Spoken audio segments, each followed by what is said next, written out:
Good afternoon, my friends. Those of you who are my friends. Bozo and a beret here. And we're out in the bush again. We've come to this. It's a different spot this time. I have been here before, but never done a video from here. It's a really, really beautiful spot. The dogs love it here. It's very green, very open, and surrounded by wattle and gum, and of course the river. I'll give you a little look round. There we have it. There's the river. Good swimming hole. It's pretty chilly at the moment actually. We've had a cold blast from the Arctic come through. There's a zombie lass. And yeah, bit of a cold blast from the Arctic. And that'll probably go through in the next couple of days, and we'll start getting some warm air from the interior. Here's the most beautiful little animal I have ever had.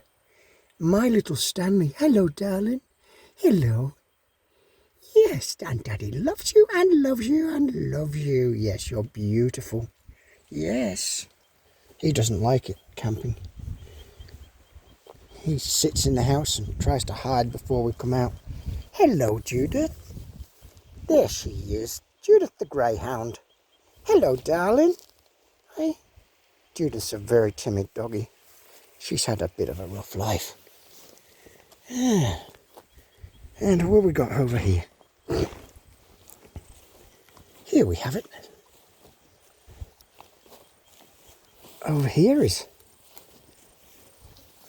my darling Loretta. She's got a bone I brought out with us, and she just, if there's food to eat, she'll eat it. So there we go. There she is. Look at how green it is here. Isn't this just magic? Here till Thursday. And there is the Bedouin tent that I set up when I can. Gives me lots and lots of room. Firewood for the next couple of nights, and for cooking.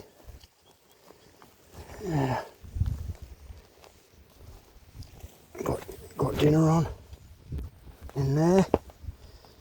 Yeah. And there we have our, it's a bit of an old faro plate that I've used.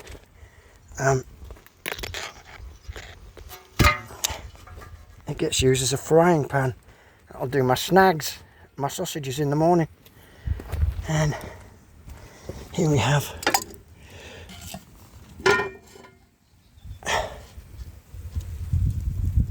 roast lamb and veggies slowly cooking in the camp oven for dinner.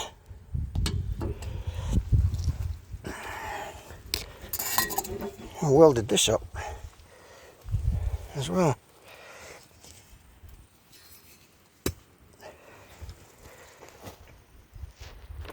Bit of a poker that I can use for the fire. And it's got a fork on the end, so I can even use it for toast if I want. That little hook helps me pull logs in the fire. Yeah. Silver blanket keeps the esky cool. Food. Dinner for the doggies. And yeah. This little campsite is quite close to a little country road, dirt road. But it's very remote, and you know, you might get 1 or 2 cars a day, maybe 3, 4 coming along it. So yeah, beautiful. I like to come out here. You know,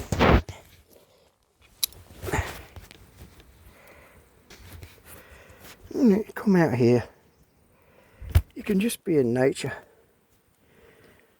And I can feel the presence of my boy, my son. I recently read some stuff that was given to me by a friend. And his breath is here. The soul is breath. His breath, molecules of his breath are here. As are the molecules of lots of people. I feel his breath. I also feel his spirit, his personality, who he was, the things that he liked to do, and the values that he had. You know, it's almost, these days, you know, people have resisted, people know now what's going on. A lot of people know about the arm intervention, shall we say, the poisoning of humanity in the food, the big pharma and the medical industrial complex. Well, I can get away from all of that out here. But, you know,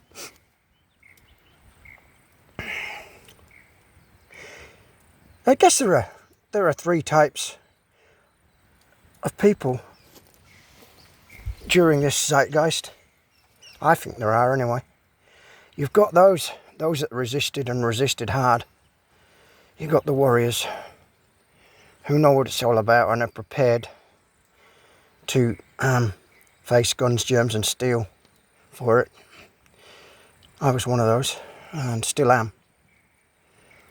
And then you've got people who know what's going on and want to just stay below the radar.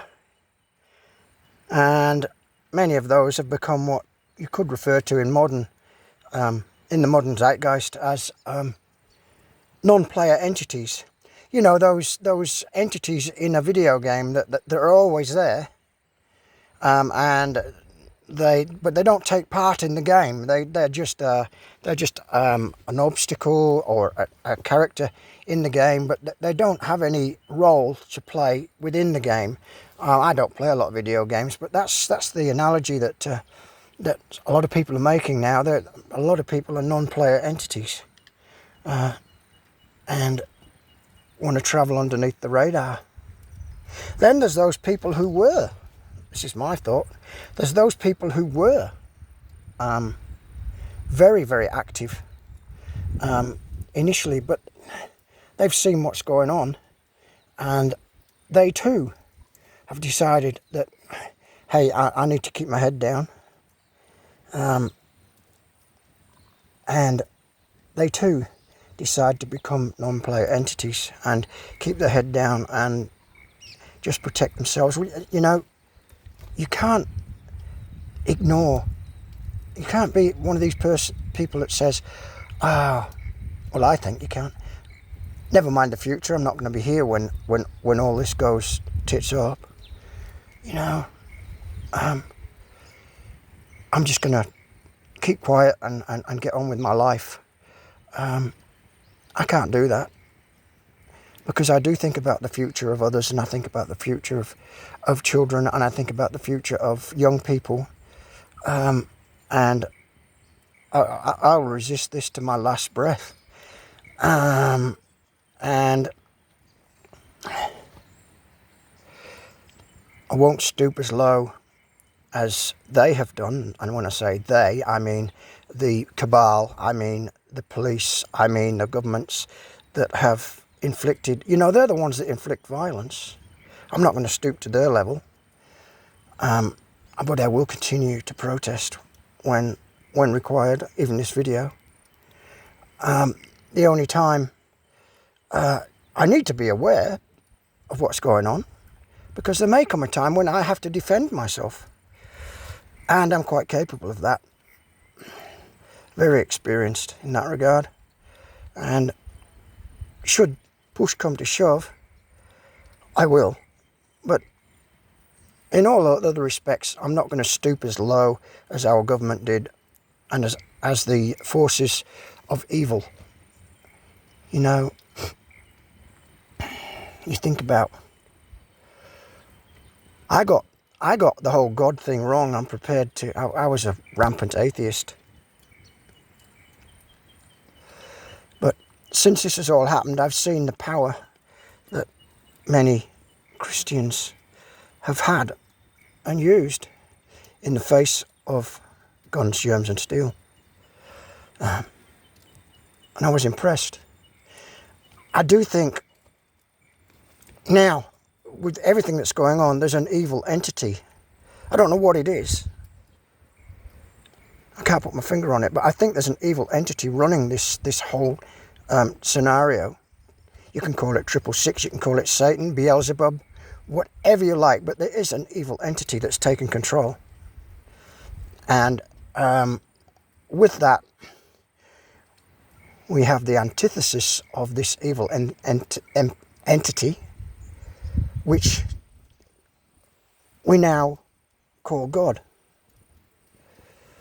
It's yin and yang. If I believe there's an evil entity running this, then I have to start considering the fact that there may well be a divine being of some description that is taking care and will eventually the truth will come, as it says in the Bible 8:32, for ye shall know the truth, and the truth will set you free. I'm hoping that that will happen, certainly in my lifetime, but I'm 70 now. But this is a positive thing for me to do, to come out here. And I do love it. And yeah, so listen, if I don't see you through the week, I'll see you all through the window.